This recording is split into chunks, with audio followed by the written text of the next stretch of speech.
everyone, Amanda here, thanks for joining me. If you are new, please do hit the subscribe button and the notification bell and make sure you select all so that you see any other videos. So today I'm experimenting, so I just thought I'd switch the camera on and bring you along with me. So this is not my invention. I saw this first on the Graphics Fairy Premium site. One of the other team members told me that there was a video over there, so I went and had a look, and then I've been experimenting and playing and seeing what I can come up with to make coffee dyed patterns on paper. So I tried first of all with a spray bottle. It didn't seem to work. Where's the rest of it here? By spraying it didn't seem to work. So the best thing to, and this here is a mix of very strong coffee and rubbing alcohol, and I've put like 50-50 liquid and alcohol. So this is 70%. It's cheaper than the 99% one. It's like probably half the price, and it's more than enough for this project.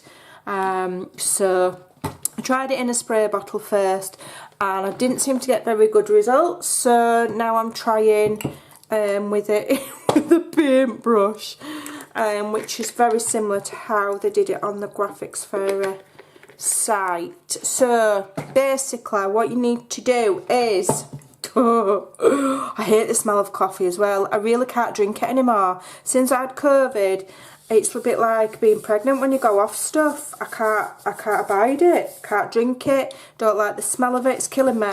So coffee and then isopropyl in my craft room, it's not a good smell. So, you know, do it somewhere that's well ventilated because it does smell quite disgusting.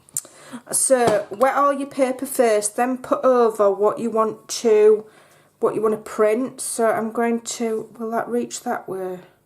I don't think it'll reach. Oh, it will. It'll reach right across. So the idea is to try and make some patterns. I mean, obviously, you know, you can stamp and use stencils and stuff, but they are all under copyright, so you won't be able to then scan them in and use them and share them or whatever. So by making your own, you can do what you want with it. So wet the paper first, then go over the top of the item again with more coffee, and this is just a piece of scrap lace that I've got. I'll probably stick it through the washing machine and get the smell of the coffee out, and it's double bubble because I'll have a nice stained piece either to use in my crafting, or I can use it as a stencil another time. So hopefully it's not just going to be a big wet mess underneath, and it's going to give us a nice pattern, but we'll see. It might not, it might just be a big wet mess underneath. I've been getting varying results. I've done doilies, I've done all sorts of things, so I just thought I'd try this and bring you along for the ride, see what happens. So I've found that what you have to do is you have to resist the urge to think, oh, it's dry, and pull it off. Leave it on, okay, until it's completely dry. It does make a difference. I may well mute and fast forward while I dry this.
Right, so that is dry now, and now I did get a bit impatient and lift it, and if you look here where we're really concentrated on drying it, the pattern is much more pronounced, and then here when I lifted it off, the pattern's not as pronounced, although you can still see it, it's rather good.